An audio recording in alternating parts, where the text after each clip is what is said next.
Welcome to the Fort Myers Beach Good Neighbor Podcast. No shade, just sunshine, drama-free, positive vibes only. Each episode we bring you closer to the neighbors, local legends, and businesses that support the local community and make Fort Myers Beach the slice of paradise that we all love. We want to send out some island love to State Insurance USA, Snug Harbor, and Nervous Nellies. They are the good neighbors and businesses that allow us to share the soul of our community with every listener. Pull up a beach chair, grab a drink, and let's meet the people who make this island feel like home. Here's your host, Cabo Jim Schaller. Welcome, Fort Myers Beach Good Neighbors. Today we have good neighbor Alex King, island icon, I should say, right? Good morning. Sunshine. I know, finally, warm weather. We can't complain about it, right? I got a short sleeve shirt on for first morning in a few weeks. I still my semi-long sleeves on, below 80, I'm so cold. So okay. We're close to 80 today, so all we'll right. be good. So for our listeners that don't know who you are, I don't know how they wouldn't, but that don't know who you are, why don't you share a little bit about what you do here on the island? We're involved in so much on the island, from real estate to our King Family Foundation, giving back to the community. The island's our DNA. We've had our family lineage started here in 1958. Wow. My grandfather bought a house on the bay. He's from Atlanta, Georgia, an engineer. Came down here, bought his home on the bay to retire on Coconut Drive, a classic cottage stone house, And boy, do I have memories of those days back then when I was coming down. I'm sure. And a lot has changed since then, right? Oh my, indeed. In the past 3-4 years, for sure. Well, yes. Yeah, absolutely. I think we stood still in time for about 30 or 40 years. Yes. Until about 4 years ago, right? Exactly. I mean, we had buildings that were 100-year-old, right? Cottage and things along those lines. Wow. It's crazy. But I guess back the story up a little bit further there. How did you get involved in real estate? Oh, that's a great question. So I was working out of Atlanta and around the United States. I had a marketing company. And I would come down and visit my family because my parents built the Pink Palace on the bay where my grandfather's house used to be on Coconut Drive. Okay. So I'd always come down for holidays or whatever. And lo and behold, there's this amazing woman that showed up at the Christmas party. Now, I think it was probably arranged. They didn't do that back then. What are you talking about?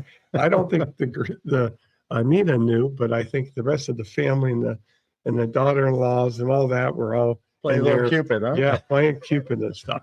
Best thing ever happened to me 17 years ago. Wow. I met Nina at my parents' Christmas party.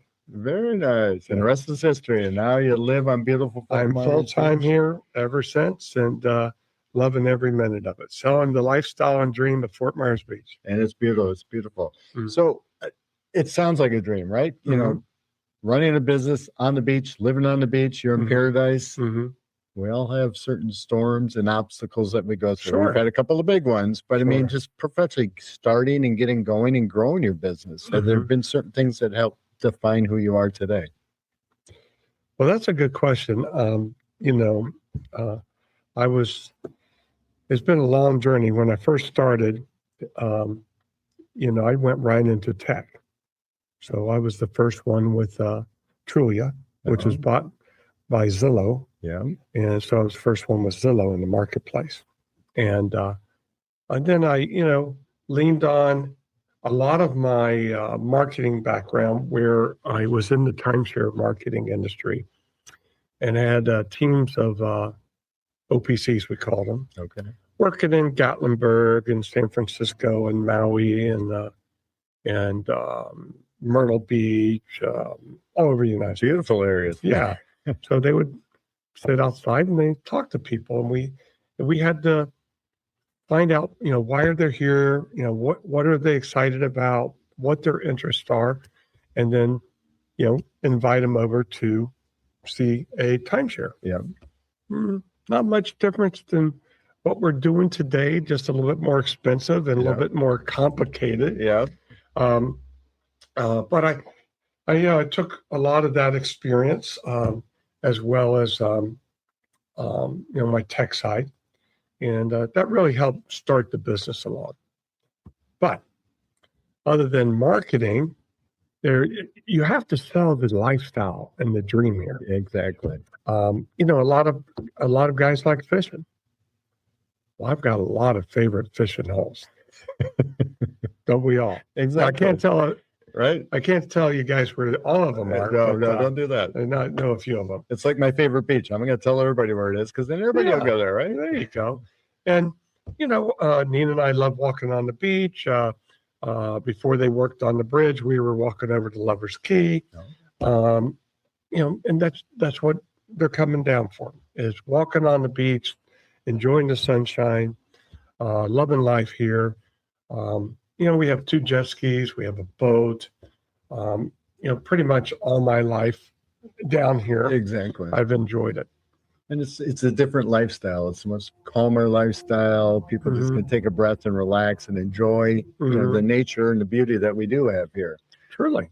So talking about real estate, obviously that's changed a lot in the last couple of years. Sure. How has that affected what you do or how you perceive and move forward? Well, tremendously. Before Hurricane Ian, we had very few vacant lots. And so there wasn't too much new construction. Yeah. We were just starting that. So after Hurricane Ian, just from the real estate side, it became, full-blown remodels, new construction. And so it has been a life-changing situation for our agents, our team, from an education standpoint, helping the island and those consumers, find out who are the right handyman, who are the right remodelers, who are the right builders. Our role wasn't to vet them, but it came to a point where right after the storm, we were relied on. Yeah. I did the 50% rule before Hurricane Ian. Okay. I moved to the south end from my little cottage on Coconut Drive, and I bought my own listing after open housing it 2 weeks. Imagine that. This place is great. Wow. Yeah, there you go. So we legally did the 50% rule to repair and remodel and upgrade our house, and thank goodness we did it. Survived. It was an aquarium, but it survived. So that experience really helped a lot post-hurricane with the 50% rule permitting. I already had a lot of experience in it. And quite a few of my team, we spent a lot of our time helping the community. Yeah. It wasn't about selling real estate. Exactly. It really was about helping people get back adapt, in their home. survive, grow, move on, Yeah, so it changed from just selling real estate to being part of the community and wanting to bring the community back. Yeah. And doing everything you can to help the people that live here. And that sort of ties in with the King Family Foundation. So we did our main funding of the King Family Foundation a year prior to Hurricane Ian. So the fall of 2021 was the first year we started doing donations in the area. And we do throughout Southwest Florida. But post-Hurricane Ian, we changed our goal and mission. We decided our mission was to fund the nonprofits, to create events, to show that this wacky, crazy island of stubborn people love to have fun. Yep. Despite any hurricane, any circumstances, it doesn't matter. We're going to get out there and have a blast. That's what it's about. Enjoying life, right? Yeah. So we were able to really bring out the smiles and in a much needed time. Yeah. And got folks from all over the island gathering together that were so focused on their situation that it really brought a sense of community. I love it. I love it. And so we've carried that mission on to this day. Is our donations 90% are purpose, or they're directed to be solely for an event sponsorship. Yep.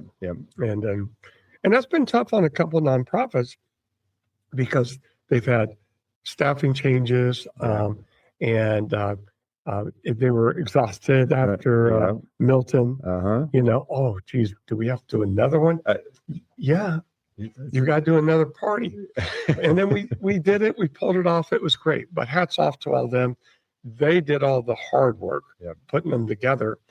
But I think, that's something I've become so proud of. And Nina and I just really enjoy, giving back to the community. And you do a lot. And I appreciate and love what you do for the community. And, for a while there, it kind of felt like we lost a sense of community, but it's coming back. It's coming back, and we're bringing people together, and events that you sponsor and help out with are one of the main reasons we are doing that. So, I appreciate you and thank you for that. Getting back to the real estate side, okay. Do you notice certain things trending as far as Sure. We don't have small cottages anymore, right? Yeah. Well, there's a lot of micro trends.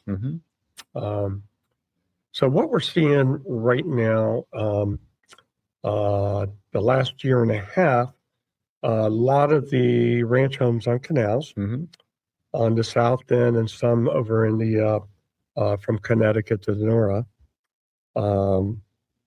remodeled, upscaled, and ready to bring to market for $2 million or $1.8 million or whatnot. And, we sold a few, but after Milton and Helene, the dynamics change. So what's happened now is we're in that, we have buyers for those products, even though they're on a canal and ranch, because they're totally redone. They're incredible values, and they feel within just 2 or 3 years, that's going to be a lot value. And oh, by the way, I have a beautiful house on it. Right. Yep. And so we're seeing a big demand for ranch homes fixed up. Now, the island undulates as far as elevation, height, and stuff. Yep. So certain neighborhoods are selling more ranch remodels than others. Yep. But there's a big demand for that market segment right now. And I think the pricing has gotten in there, so we're seeing those snapped up. Interesting. Very cool. Also, we have a shortage of spec homes, and this is going to be a big factor in pricing all across the other categories. A lot of folks are coming and asking, I want a home built since 2022. Well, we've actually sold a majority of the homes built since 2000 that are elevated, and in larger footprints, and so that's skewing folks look at what's available newer. And so we have about 10 or 12 3-bedroom, 2 baths on the market. Our classic beach cottages, most of them are on the weekly rental streets, and those get consumed. But the next real category, the real demand is for that 3+10 or 4-bedroom, 4+10, 5-bedroom. But why? It's our demographic is totally skewing younger. You got to think about it. And everything else, major transformation. The folks have been here 20, 30 years. The kids are saying, come back up north, be with the grandkids. Or whatever the reason is. So all that's a mass migration back up north or half back up north. And now we have a brand new migration of actually late 30s, early 40s. They can't believe they're getting on this island. They're getting in early. They're getting a steal. They're getting a deal. They can't believe it. Now, why do we need 4 or 5 bedrooms for them? Yeah. Well, they're working from home, right? Good we point, didn't have No. work from home when not in 70s. Well, and one person was working. That was Right, it, right? right. One person working. So the lifestyles change, the dynamics to work from change. So we're seeing that affect the market trends for, you'll see bigger houses built. Yeah. And people ask, why do we need such big houses on the canals and side streets? Well, the market demands that. Yeah. Well, that's, like I'm from up north originally. I moved down here in 89, but once you move down here, everybody from up north wants to come visit you, right? Right. So you got to have room to have them to stay at the house as well, too. So, Yeah. I mean, and you think about it. Okay. So you buy a lot, let's say 500, let's call it 600,000. Okay. And you're going to build a house. Let's call it 900, but let's call it $1 million. Okay. So you got a 5-bedroom home. You're in it for 600,000 for the lot. You need 50 grand for furnishings, 100,000 for a pool. Yeah. And maybe, 50 for miscellaneous. Yeah. So anyway, we're at 1,650. Let's call it, we're at 1.8, 1.9. Okay.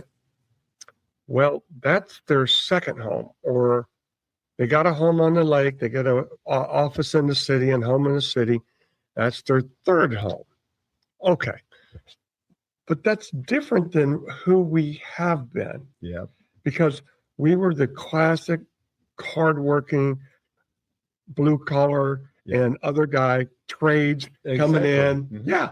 And they buy a condo or a house. And that was their primary residence. It's a primary residence. God bless us. Yeah. And we loved it. That's who we are. Mm-hmm. So now we're going to be a mixture, because now we have this demographic that instead of going to happy hour for $2 and eating out one time a month, they're going to eat out 5 times a week. Big things are coming to the island. Yeah. The demand for new restaurants and places to eat, mark my word. Yep. Okay. And this is going to be a major driving factor over the next 5 years. Interesting. Yeah. A lot of evolution, a lot of changing.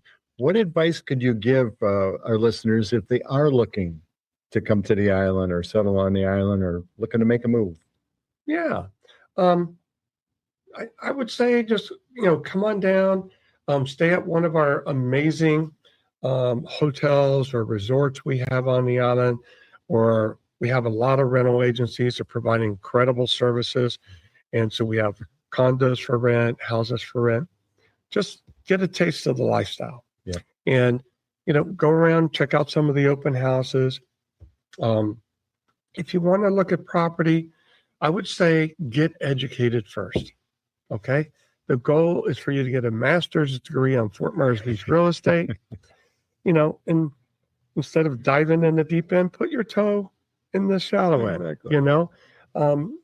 and just feel comfortable with it.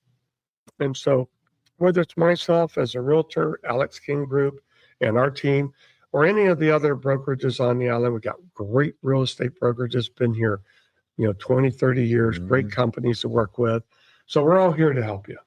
And that's what it's all about. How would our listeners go about contacting you if they wanted to reach out to you? Oh, okay. Wanted that advice and expertise you share? Oh, absolutely.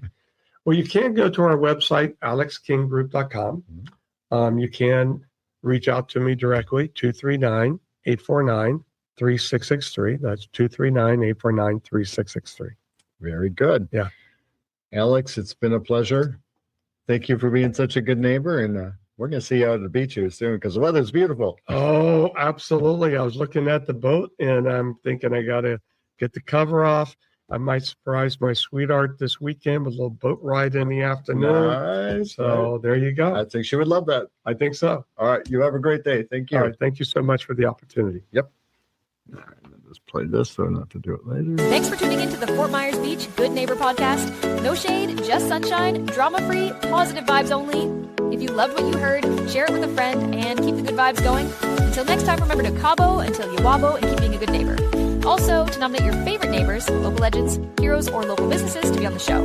go to fmbgoodneighbor.com. That's fmbgoodneighbor.com, or call 239-427-4100. We want to send out some island love to State Insurance USA, Snug Harbor, and Nervous Nellies. They are the good neighbors and businesses that allow us to share the soul of our community with every listener. Here's to celebrating all that makes Fort Myers Beach, the slice of paradise we all love.